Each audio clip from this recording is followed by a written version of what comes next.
Shalom shalom, ndabaramukije mu izina ry'umwami wacu Yesu Kristo. Nitwa Pastor Jean Pierre Niroranya. Nipfuje gusangira n'ubwoko bw'Imana n'ibiremwa by'Imana ijambo ry'Imana. Ijambo ry'Imana ni ryiza cyane. Ijambo ry'Imana niryo rituma abantu bamenya Imana kwibaho. Turashobora kumenya ko Imana ibaho twihweje ibintu byose Imana yaremye, ibikorwa byayo, ivyo bigatuma abantu bamenya ko Imana iriho. Ariko iyo dusomye ijambo ry'Imana ryo riravyerekana cyane, rikagaragaza by'ukuri yuko turiko turayaga n'uyundi muntu. Iryo ni ijambo ry'Imana. Ikindi kintu gituma dusangira ijambo ry'Imana, muri ryo tubonamwe agakiza Imana yaduhaye. Bibiliya iravuga ngo twarabo gupfa urupfu rubi. Kubera iki ugo rupfu rubi? Kubera ibyaha. Umuntu iyo avutse avukana icyaha. Ivyo rero navyo bituma umuntu atakigira ubwiza bw'Imana. Bibiliya iravuga mu itanguriro yuko umuntu wa mbere Imana yaremye Adamu yamuremanye ubwiza bwayo. Bibiliya iravuga ngo tureme. Aho ni mu itanguriro igice cya mbere ku murongo wa 26. Tureme umuntu ase natwe. Gusa n'Imana habamo ubwiza. Gusa n'Imana habamo gutekereza, ivyiyumviro, gufata ingingo. Imana nuko muri bimwe mu mashusho 9 atuma dusa n'Imana. Ivyo bitatu mvuze birimo. Rero ijambo ry'Imana naryo ritwereka Yesu. Yesu nawe ni impano Imana yahaye isi yose.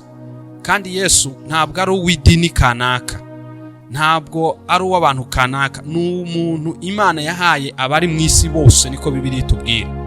Bibiliya iravuga ngo kubw'urukundo Imana yakunze abari mu isi, ubwo rukundo nyene rwatumye Imana itanga umwana wayo w'ikinege, niwe Yesu Kristo ndiko ndavuga. Ijambo ry'Imana naryo rituma tumenya Yesu, uburyo yaje gukora hano mu isi, n'uburyo Imana yamutanze nk'impano canke nka kado ku bantu bose. Rero ndaguhaye kaze nshuti mukundwa mu ijambo ry'Imana tugiye kuvugana. Reka dusenge Imana kugira ngo ijambo ry'Imana tugiye kuyaga rifashe imitima yacu, twumvemwo Kristo, twumvemwo agakiza kava ku Mana. Turagushimiye mwami Yesu Kristo, turagushimiye Mana yacu kubwa rino jambo. Rino jambo reka rikore ku muntu wari we wese ariko aradukurikirana, ariko araryumviriza. Natwe nyene turiko turarivuga, riduhindure kugira ngo dushishikare kumenya urukundo wadukunze. Reka rino jambo riganze mu mitima yacu, dufashe kurivuga mu izina rya Yesu. Amen. Tugiye gusoma ijambo ry'Imana dusanga mu cete cyanditswe na Yakobo. Yakobo yari murumuna Yesu, yavukana na Yesu. Inyuma ya Yesu, Maria na Yosefu bavyaye abandi bana. Muri abo bana bavyaye Yakobo arimo. Rero uyu Yakobo Yesu amaze kuzuka akaduzwa mu ijuru yarakijijwe, ariko akiriho ntivyari vyakunze ko yemera, ntivyari vyakunze ko amwizera. Kandi niko bimeze iyo umuntu afise abo bavukana, ntibashobora kwemera yuko uwo muntu ivyo ariko arakora ari wahera vyikoresha. Kubera iki? Bamubona muri vya bikorwa vya kera, bamubona kwa kuntu ameze, bamubona kwa kundi bamuzi, ariko ugasanga vy'ukuri ivyo ahaye arakora ni wahaye arabikora. Na Yakobo rero Yesu akiriho ntiyamwizera, ariko amaze gupfa aramwiyereka. Amaze kumwiyereka bituma amwizera, kandi amaze kumwizera igikorwa yakoze kwabaye kumutangariza abantu. Muri kino cete rero turaza kuvugana igice cya mbere ku murongo wa 12. Ni ijambo abantu benshi bakunda kumva, kandi abantu benshi bakunda no gusoma. Ni ijambo rivuga ngo hahigwa umuntu yihanganira ibimugerageza, kuko niyamara kurama azohabwa igisibo cy'ubugingo. Ico Imana yasezeraniye abayikunda. Mwene data turiko turavugana, wewe uri kuranyumviriza, nagomba kukubwira, naho twavuze ngo Yesu Imana yaramuduhaye kugira ngo aduha agakiza, aduhuze n'Imana, dusubire muri bwa bwiza Adamu na Eva batakaza bamaze gukora ibyaha. Ni kuvuga ngo bamaze gukora ibyaha, ico cyaha catumye urupfu rwegera abantu. Bibiliya iravuga ngo kuko umuntu umwe yazanye urupfu, ariko Yesu Kristo nawe yazanye ubugingo. Ubwo bugingo rero tubusanga mu ijambo ry'Imana. Iri jambo ry'Imana duhejeje kuvuga muri iki cete cya Yakobo. Yakobo nkuko namuvuze mu majambo make, ni mutonya wa Yesu, ni murumuna we. Amaze kwizera yashimye kwandikira abayuda bose bari mu bihugu bitandukanye. Iyo ugiye gusoma igice cya mbere ku majambo ya mbere aza kubibona. Ariko ijambo ryiza yarakoresheje ijambo rivuga ngo Yakobo, umugurano w'Imana n'umugurano wa Yesu Kristo. Mu yandi majambo, jewe umukozi, umuja wa Yesu kandi umuja w'Imana. Haleluya.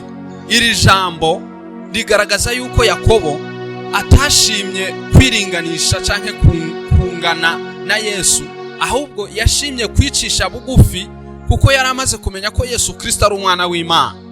Abantu benshi hari ukuntu baza basuzugura imirimo y'Imana canke bagasuzugura ijambo ry'Imana, kuko muri bo batarahishurirwa Yesu Kristo uwo ari we.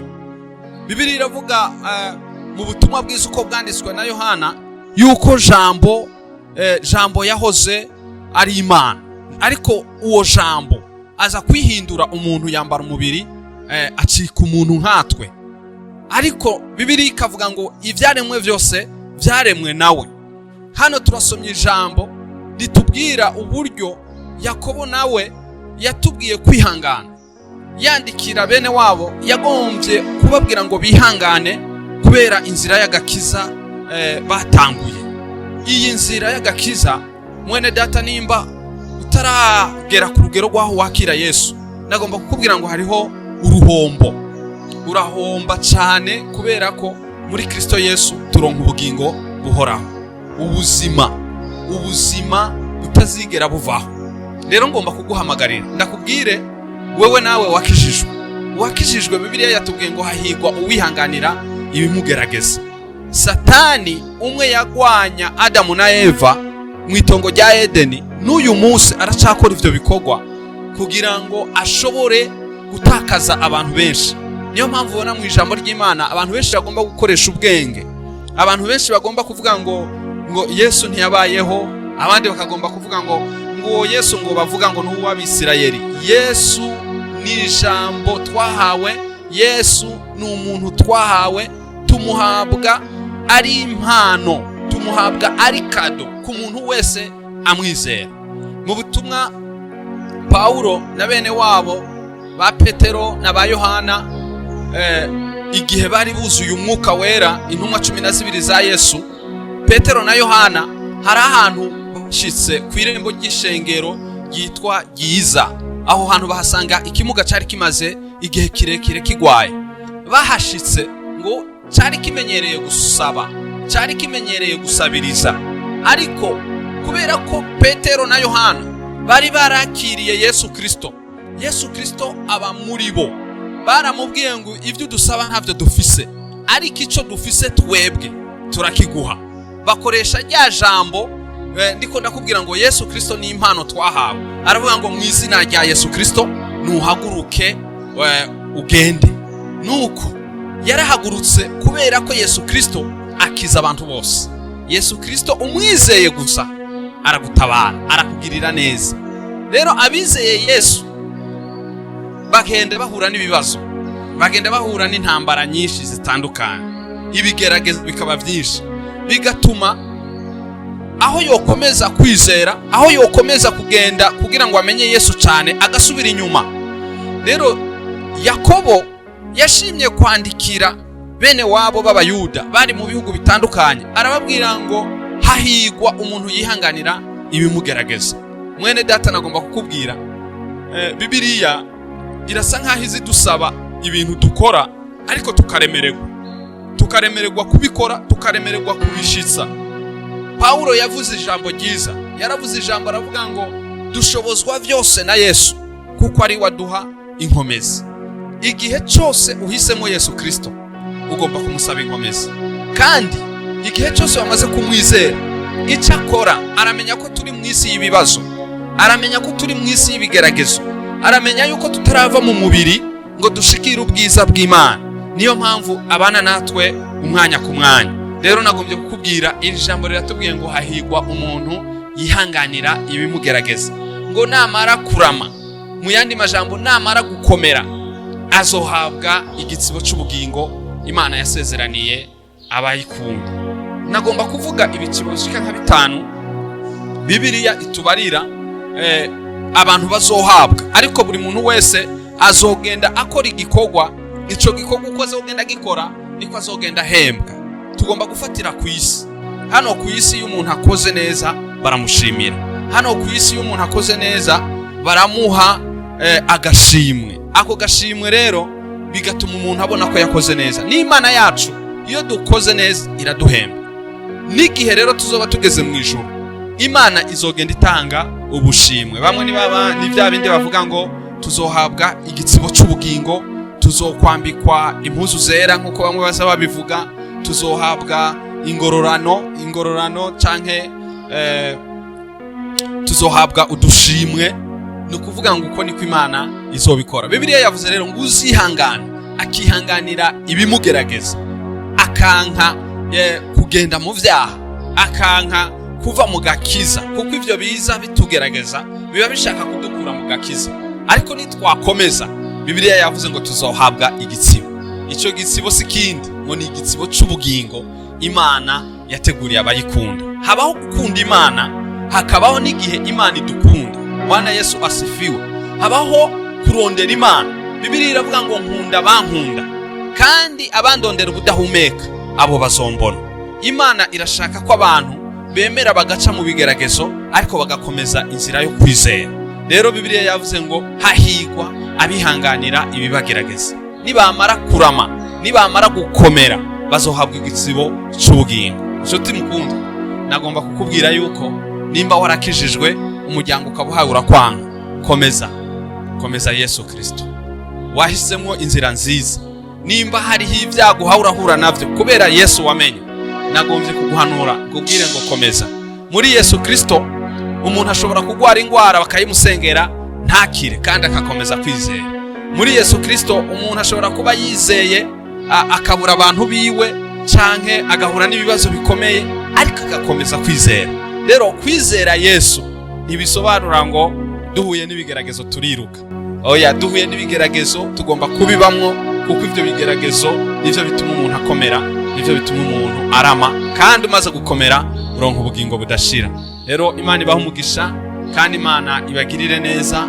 Dukomeze kwihanganira muri runo rugendo, kuko urugendo rwo kuja mu ijuru ruragoye. Bisaba amasengesho, bisaba gusenga cyane, bisaba no kugendera mu ijambo ry'Imana. Imana yo mu ijuru ibahezagira. Reka dusenge turangiza kubw'ijambo ry'Imana. Turagushimiye Mwami Yesu Kristo, turagushimiye Imana yacu ikomeye. Izina ryawe niryubahwe, ubwami bwawe nibuze. Duhejeje kuvugana ijambo ridusaba kwihangana, kandi twamenye yuko uwihangana wese azohabwa igitsibo cy'ubugingo. Turakweretse mwene data ariko aradukwirikirana, yahuye n'ibigeragezo byinshi bigatuma ivyo bigeragezo atoshobora kwihangana, atoshobora gukomeza inzira y'agakiza. Turasavye imbaraga zawe n'ubushobozi bwawe Mana, kugira ngo mukomeze, ntazahombe icyo gitsibo, ntazabure uwo munezero, ntazabure ayo mahoro. Rero turakweretse ijambo tuvuze, reka ribe mu mitima yacu, buri muntu wese aryumvirije rimugirire neza, mu izina ryawe ryera Yesu, amen. Imana ibahezagire, amen.